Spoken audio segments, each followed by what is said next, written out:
Bonjour et bienvenue sur Vétérinaire du pays. Si vous aimez les animaux, cette vidéo est faite pour vous. Si vous les détestez, alors ceci vous concerne. Dans cette nouvelle vidéo, nous allons vous montrer avec des exemples pratiques pourquoi il est dangereux de vivre sans les animaux. Vous allez aussi découvrir comment la possession d'animaux améliore votre santé à court, moyen et long terme.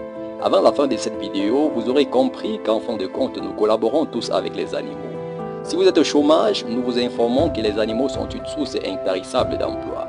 Restez donc scotchés jusqu'à la fin de cette vidéo car deux questions de génie vous attendent en dernière minute. Mais avant de commencer, abonnez-vous à la chaîne Vétérinaire du pays, cliquez sur la cloche des notifications pour rester informé de nouvelles publications, laissez-nous un pouce j'aime et partagez vos avis en commentaire. Voilà.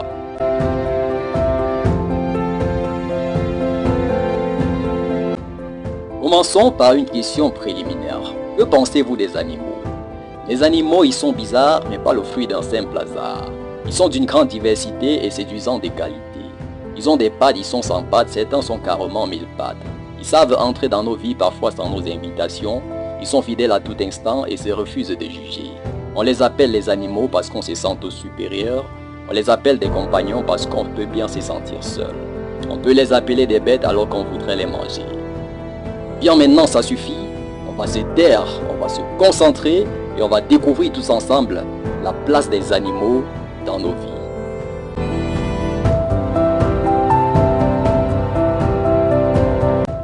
Les animaux ont leur mot à dire dans le secteur de l'économie. L'importance économique des animaux domestiques s'est accrue au fil du temps avec le développement des productions animales. L'élevage représente en effet le pan principal du secteur primaire de l'économie agroalimentaire.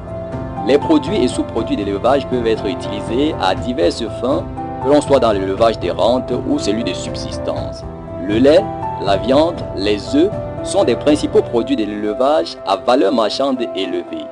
Toutefois, l'animal peut être vendu vif, exemple du chien qui servira de compagnon ou à assurer le gardiennage.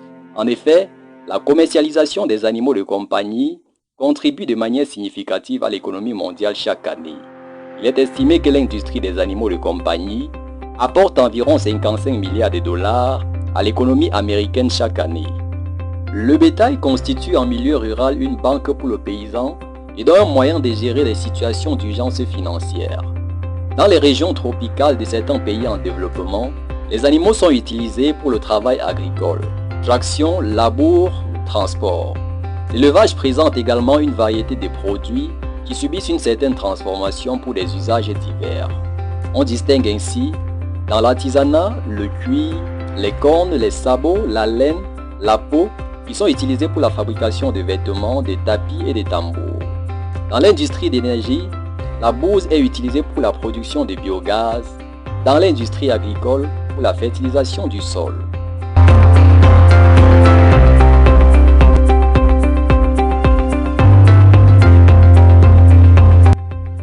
À l'heure où les maladies mentales sont en pleine croissance dans le monde entier, les animaux seraient-ils la solution? L'importance psycho-affective des animaux domestiques est fortement liée à la compagnie qu'ils procurent aux humains, les aidant ainsi à combler le vide émotionnel causé par la solitude. S'occuper d'un chien ou d'un chat s'avère ainsi bénéfique pour la santé mentale. Dans les pays occidentaux, les camps pour personnes âgées sont toujours agrémentés par les animaux de compagnie qui permettent donc à ces dernières personnes de vivre une vieillesse relativement heureuse. Les animaux de compagnie, en particulier les chiens et chats, facilitent également les relations sociales avec la famille et les amis, ainsi que des conversations avec des personnes extérieures au cercle de la famille immédiate et des amis. Une étude réalisée auprès des personnes promenant leurs chiens dans un parc a montré que ces personnes recevaient plus d'approches et de salutations que des personnes sans chien ou des personnes portant des jeunes enfants. Le chien serait-il ainsi plus convivial qu'un enfant? Nous y reviendrons.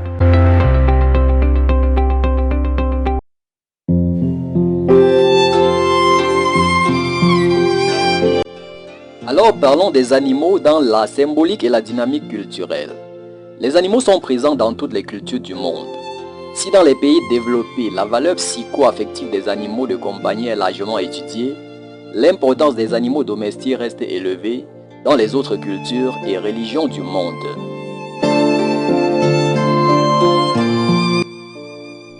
Le cas de l'animisme. Les sacrifices d'animaux sont des éléments culturels de la religion traditionnelle africaine. En pays bamileke au Cameroun, des personnes initiées ou non font souvent des sacrifices à la demande pour implorer le pardon et la bénédiction ou la protection des ancêtres. La relation du chrétien avec les animaux. Le christianisme est l'une des religions les plus peuplées du monde et accorde une place de choix aux animaux. Dans la Bible, le mouton est présenté comme l'animal des sacrifices pour la purification des péchés. De plus, Jésus-Christ est qualifié d'agneau de Dieu qui enlève le péché du monde. Certains chrétiens ne consomment pas le porc, notamment les catholiques éthiopiens et les adventistes du 7e jour. Faisons un peu d'histoire. Au Moyen-Âge, les chats étaient considérés par les autorités chrétiennes comme des êtres liés au mal et à la sorcellerie. En réponse à cette prétendue hausse de la sorcellerie et de l'hérésie en Allemagne, le pape Innocent VII a publié une bulle papale sur la sorcellerie. On pense que cela est associé à la politique au sein de l'Église catholique ainsi qu'à la misogynie avec une peur des femmes et de leurs chats. Le pape Innocent VIII aurait déclaré au XVe siècle que le chat était l'animal préféré du diable et idole de toutes les sorcières. En contraste avec le prophète dans l'islam, nous y reviendrons. Nous voici donc dans l'islam chez les musulmans. Le mouton est utilisé pour la fête de la Tabaski. Chaque année, des millions de moutons sont sacrifiés pour commémorer la fête du sacrifice par les musulmans de par le monde. La consommation de porc est expressément interdite aux musulmans. Interdits à vous pour nourriture sont la viande morte, le sang, la chair de porc et celui sur lequel a été invoqué un nom autre que celui d'Allah. Les chercheurs ont soutenu que l'interdiction de la consommation de porc peut aussi se justifier sur le domaine de la santé, les parasites et les maladies zoonotiques. Les chiens sont considérés comme impurs par les musulmans.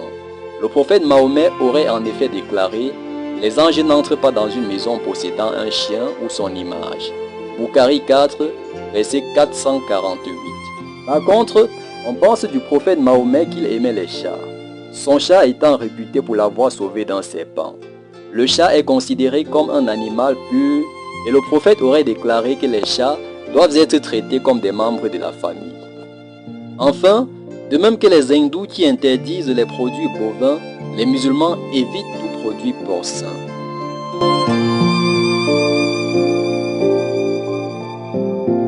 Les animaux dans les traditions africaines.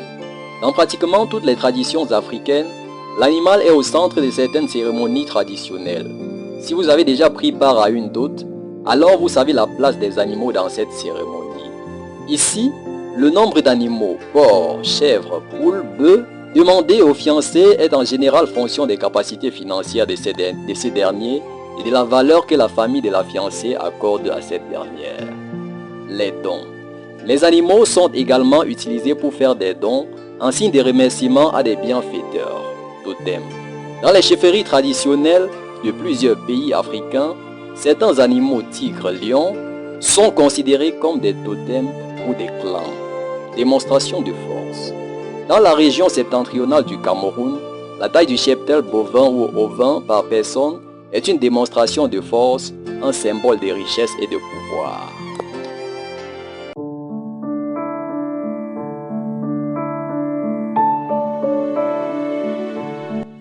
Les animaux, source des denrées alimentaires d'origine animale. Le besoin mondial en protéines animales augmente en fonction de l'accroissement démographique. Selon la FAO, la consommation mondiale de viande par habitant était de 32,2 kg en 2011 et passera à 36,3 kg en 2023. Grâce à l'élevage des animaux domestiques, ces besoins sont comblés dans certains pays. Les denrées alimentaires d'origine animale sont nombreuses et variées. Viande, lait, œufs, saucissons, et c'est à juste titre que le vétérinaire est souvent qualifié de seul médecin qui mange ses patients car il s'occupe des animaux.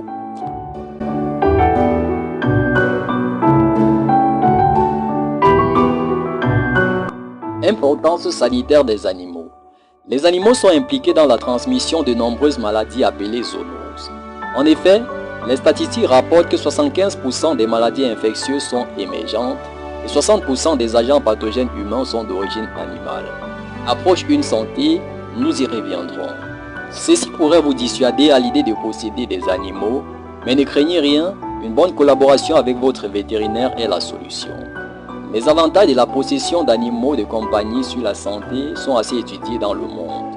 Les chercheurs ont en effet signalé une association positive entre la possession d'animaux de compagnie et la santé des propriétaires. Par exemple, les études scientifiques ont montré que comparativement au commun des mortels, les propriétaires des chiens ou des chats font moins de visites annuelles chez le médecin, sont moins susceptibles de prendre des médicaments pour des problèmes cardiaques et des troubles de sommeil et subissent une réduction des troubles physiologiques liés au stress comme l'hypertension artérielle. Sacrés animaux de compagnie.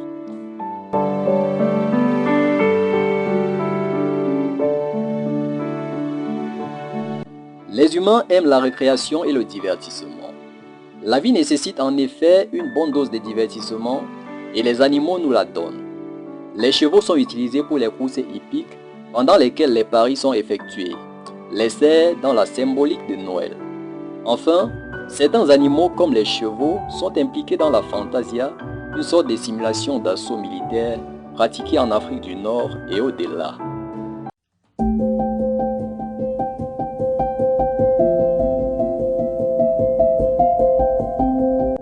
L'instant tant attendu est arrivé, c'est le moment de la question du jour.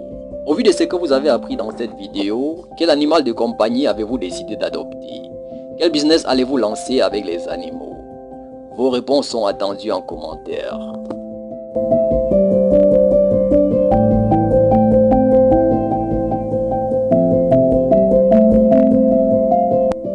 C'est bientôt la fin de cette vidéo.